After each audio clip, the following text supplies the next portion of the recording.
We do begin once again with Canada Post, the Canadian Union of Postal Workers, rejecting management's latest offer of a contract settlement, and it has presented a counter-offer of its own that it says will cover what postal workers need. Now, workers have been staging rotating strikes across the country for 4 weeks now, and the mail system is seriously backed up.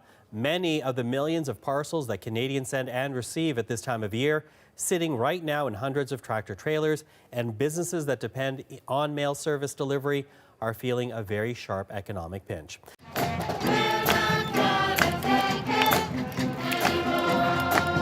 Teachers came from across the province with a message for the government. 170 busloads from 5 different unions. Upset about proposed changes, including the loss of almost 3,500 positions over 4 years and larger high school class sizes. Unions say some classes could have 40 or 45 students. That's insane. Right now, I have 33 kids in each of my classes, and I can barely fit all my desks in there as it is. So what is protesting and picketing? Every day on the news there's some form of protest going on.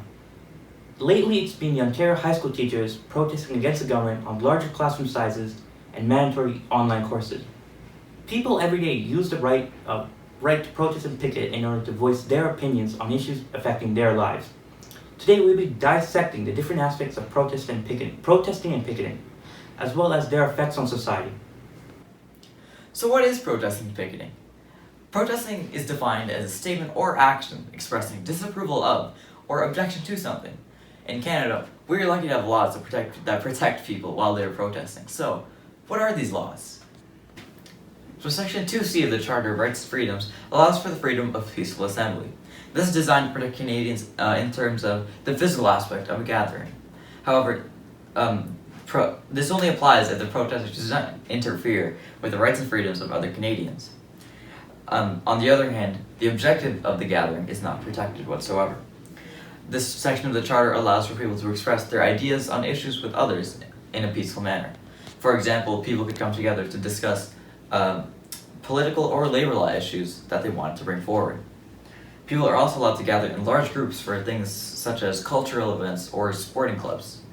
During peaceful protests, people are given the freedom to assemble in public areas and wear masks to cover their faces during said protests. It's because of Section 2C of the Charter that we're allowed to protest against our government if we believe that we're not being treated fairly. No one is able to stop anyone from voicing their own opinion. Furthermore, people are allowed to associate themselves with whoever they want to, as long as it is in a peaceful manner. This is covered under Section 2D of the Charter of Rights and Freedoms. Section 2D of the Charter is freedom of association. This is where Canadians can talk to or be with anyone that they wish to be with without anyone stopping them. Section 2D protects 3 types of activities.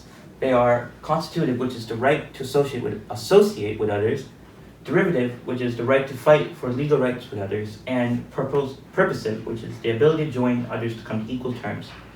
So for constitutive, which is the right to associate with others, officials aren't allowed to govern who people associate themselves with. On the other hand, they're allowed to have say in events organized by associations. Derivative, which is the right to fight for legal rights with others. This includes protests and activities that are directly linked with one's constitutional freedoms, but does not protect an association's individual activities. Purposive, the ability to join others to come to equal terms. This includes activities such as collective bargaining, striking, and many more. It allows people with less power to have equal say against people with more power.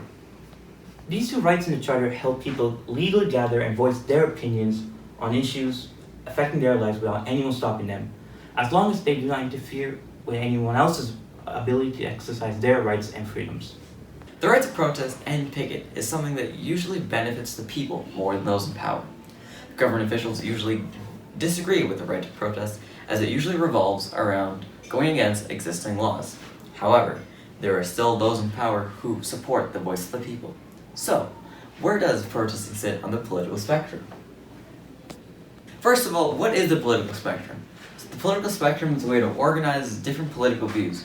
Generally, the left wing is more about the well-being of the people, while the big businesses pay more. While vice versa, the right wing is more about creating and saving money. Saving money is their primary ideology, but it usually comes at the expense of the people. However, there is also an extreme left-wing view, known as communism. This is where nothing is owned by the individual and everything is owned by the public. Furthermore, everyone is paid based on their own individual needs and abilities. On the other hand, there's also an extreme right-wing view, known as fascism. Fascism is an authoritarian style of leadership where everyone is below the man or woman that is in power. So where do the parties sit in relationship to protesting and picketing? To begin with, the Conservative Party of Canada is a right-wing group. They consist of rich, white, able-bodied, heterosexual, white Christian men. And their main goal is just to make money at any cost. And they rarely care about the working class and the poor. If they were given the power, they would try to make minimum wage around this, as low as possible, maybe like $5 or $6 an hour. Then there's the Liberal Party of Canada, who likes to make money like the Conservative Party, but they also like helping out the poor and the middle class. So they try to keep a balance between the two. And they will try to keep the minimum wage at where it is right now, which is $14 an hour. Then there's the NDP who completely support the people. They support the poor and the working class and don't really care about corporations and stuff like that. And their main goal would be to keep the minimum wage to bring the minimum wage to $40 an hour. The parties stay in relationship to protesting and picketing. The New Democratic Party will completely agree with someone or a group of people protesting and picketing. The left wing wants everyone to succeed in life. So if that means that protesting would bring a better outcome to their lives, the left would completely agree with it. The Conservative Party of Canada will completely disagree with protesting and picketing. The right wing is usually consists of rich, white, able-bodied, heterosexual, Christian, old men. And they usually have people working below them. So when these people go on strike or picket, it's a loss of income for them.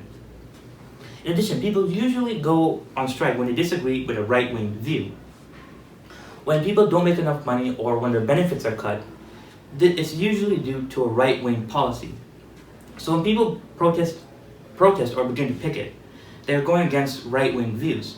On the other hand, the Liberal Party of Canada would sometimes agree and sometimes disagree with protesting and picketing. They will completely disagree with a protest that's asking for a minimum wage that's $40 an hour, and they would agree with something such as free daycare for kids below 3 years of age.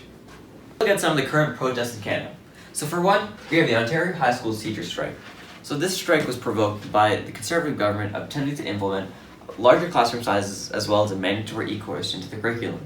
So teachers and their unions went on strike in order to combat these by demanding smaller classroom sizes, no mandatory e-course, as well as higher wages, as they believed that they were not being paid enough for the work that they were doing. So the CN Rail strike sees a similar situation as the Ontario High School Teachers strike, with CN Rail's workers feeling that they're not being paid enough for the work that they did. Furthermore, CN Rail workers felt that they were being overworked and were demanding greater benefits. The CN Rail workers also felt that with the substantial increase in automated equipment, that their life was being further put in danger. And finally, we have the Montreal Airport strike. So this strike is provoked by the use of contract flipping. And contract flipping is when your contract with one company ends and you're automatically enrolled in another company. However, you lose all benefits and seniorities that you had with your previous job. Montreal Airport refueling workers also felt that they were working in quite poor conditions, as well as demanding higher wages. As we can see with all three strikes, demanding higher wages is quite the trend, and it seems that money is the driving factor of every Canadian. All in all, protesting and picketing is a great way for people to get their voice out and be heard by people in authority. Protected under Sections 2C and 2D of the Charter, Canadians always have the ability to gather with whoever they choose to and stand up for what they believe in. Depending on the style of government, the support that they will get varies, with the left wing supporting the people and the right wing supporting corporations. Protesting is an essential aspect of society, as it allows the general public to represent their beliefs about our government. If we never listened to the voice of the people, we wouldn't have the society that we live in today. Thanks for watching.